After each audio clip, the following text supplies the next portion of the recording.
अगर तुमने मुस्तफा का कलमा पढ़ा है तो मेरे नबी का किरदार देखो। हजरत खदीजतुल कुबरा फरमाती है कि मेरे हुजूर जब भी घर में तशरीफ लाते थे, जैसे दरवाजे पर आते थे, फरमाते आयशा सिद्दीका फरमाती है सैयदा फातिमा बहुत छोटी थी, इतनी छोटी थी कि आपकी उम्र शरीफ तकरीबन 5 या 6 बरस थी। हजरत आयशा सिद्दीका हजरत खदीजतुल कुबरा कहती हैं आका दरवाजे पर आते, आने के बाद सलाम फरमाते, जैसे आका सलाम कहते उसके बाद मैं आका के सलाम का जवाब देती, जवाब देने के बाद मैं कुछ देर चुप रहती। हजरत खदीजतुल कुबरा कहती हैं कि आका दरवाजे पर खड़े रहते, उसके बाद मैं आवाज देती थी ए फातिमा, वो कहती थी जी अम्मी, का देखो दरवाजे पे बाबा आए हुए हैं। हजरत खदीजतुल कुबरा कहती हैं कि खातून जन्नत का मुस्तफा से प्यार इस दर्जा था, आप देखो तो हैरत करोगे, और हुजूर को बेटी से प्यार इस दर्जा था। हजरत खदीजतुल कुबरा कहती हैं कि मुस्तफा दरवाजे पे खड़े रहते, मैं सज्जदा से कहती फातिमा दरवाजे पे बाबा आए हुए हैं। अब हजरत फातिमा तोड़ करके जाती,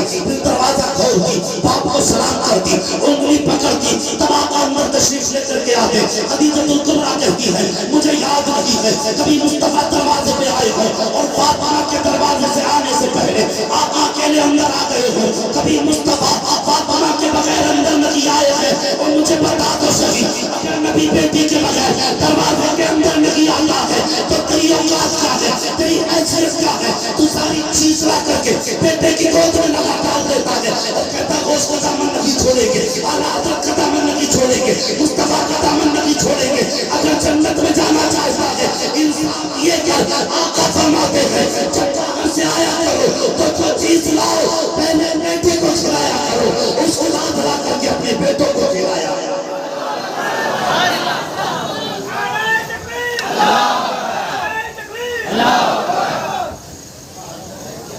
किरदार देखो अपने। हमने बेटियां जब छोटी थी हमने इनके साथ जुल्म किया, ना इंसाफी की, लेकिन बेटी ने सब्र किया। समझ रहे मेरी बात? फिर सही आएंगे आप लोग, बात समझ में आ रही है? अगर समझ रहे तो सारे कहते हैं रसूल अल्लाह सलामत रखे। बस सुने, बेटी ने शूर की मंजिल पे कदम रखा, पापा ने इंसाफ किया, उसके बाद धीरे धीरे बेटी जवान होने लगी। मैं बता रहा हूं इस माँ पे कहां कहां जुल्म हुआ, सुनना। बेटी ने जवानी की दहलीज पे कदम रखा, बाप बेटी को देख के सूखने लग गया, बाप बेटी को देख के सूखने लगा। बेटी बेटी होती है, बाप का उतरा हुआ चेहरा बेटी ने देखा, कहने लगी अब्बा बड़े उदास नजर आ रहे हैं। बस कुछ नहीं बेटी, अब तेरी उम्र शादी की हो चली है, तेरे निकाह की फिक्र खाए जाती है। अल्लाह अकबर, ये बात बेटी के सामने कही गई तो बेटी के दिल को झटका लगा। या अल्लाह, मैं बेटी हो गई जैसी जवान हुई बाप के लिए मुसीबत बन गई। अल्लाह अकबर। और सुने, सुनना मेरी बात, बड़ी प्यारी बात मुबारक हुसैन मुबारक ने कही थी, हाथ मजदूर की बेटी कभी पीला हो जाए। मेरी बात याद रखना, अगर आपको फिक्र हो रही है ना बेटी की जवानी देख करके, उसकी जिम्मेदार बेटी नहीं बल्कि उसकी जिम्मेदार आज के वो कुत्ते हैं जो जहेज के नाम पर गरीब की खाल उड़ा करते हैं।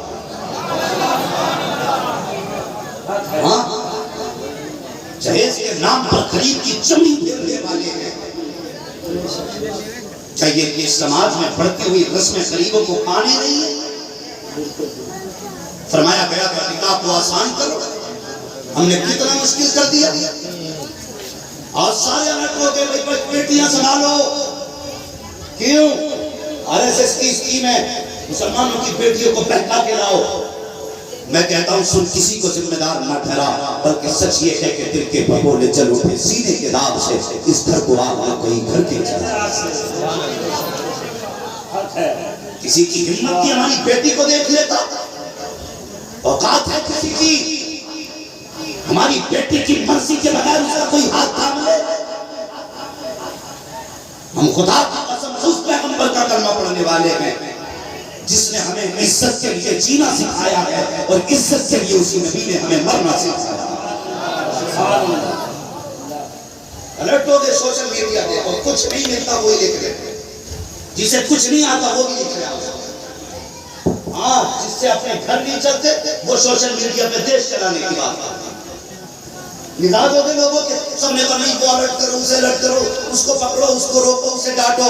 मुझे बता तो सकी थी कि बेटियां क्यों गई गैर मुस्लिम के दरवाजों तक, इसलिए गई कि जब इनका कोई हाथ थामने वाला ना था, उन्हें गुजरने लगी तो इनको भी जिंदगी कहीं गुजार ली थी। बाप के दरवाजे पे तो जिंदगी गुजर नहीं सकती थी। भाई भी इतने गैरत वाले कहाँ रह गए हैं कि जो अपने बच्चों के सामने अपनी बहनों को 2 वक्त की रोटियां दे सके। कि समाज हमारा किस दर्जे पे गिरता जा रहा है, माशा कहाँ कहाँ जलील होता जा रहा है। मैं पूछना के साथ आने के सितम न किए होते, निकाह मुश्किल न किए होते, तो फिर कोई बेटी किसी गैर मुस्लिम के बिस्तर पे न गई होती। तुमने कैसे मजबूर किया तुम्हें बताऊं प्यारे, मैं आईना को दिखाऊंगा दाग चेहरे के, जिसे खराब लगे सामने से हट जाए, इसकी परवाह लगी कहीं किसी बात कड़वी लगेगी, किसे सच्ची लगेगी। बस सुने मेरे प्यारे, अंदाज़े बयां मेरा बहुत शौक लगी है, शायद कि उतर जाए तेरे दिल में मेरी बात। कितना मुश्किल हमने समाज को किया है, किस वजह से हमने बेटियों को मरने पे मजबूर किया। आज सगाई की रस्में आप देखिए, खैर मुस्लिमों से मिलती जुलती सगाई की रस्में है। आज बच्ची को देखा जाता है, भर भर के लेके जा रहे हो, तेरे बाप ने कमा के रख दिया है, तो चेहरा देखने के लिए 20-20 लोग जा रहे हैं, तुझे शर्म नहीं आती है। गरीब बाप बेटी की मुंह दिखाई के लिए 10,000 रुपए कर्जा लेकर के लोगों को बेटियां दिखवाता है। मुझे बता तो सकी, जिसके घर का चाक कराने के लिए तेल न था, उसने 10 लोगों के खाने का इंतजाम कहां से किया होगा। जिसके अपने घर के अंदर अपने घर के चाय का इंतजाम न था, वो तेरे 10 लोगों के लिए खाने का इंतजाम कैसे करके लाता है। वो यार कर्ज उठाया करते हैं गरीब, तब जाकर बेटियों के चेहरे दिखाए जाते हैं। और तुम हो के बगैर में उतरे हुए हो, नमक के पानी पी पी करके जा रहे हो, नाम खाते हो, उसके बाद कहते हो बेटी दिखाई जाए।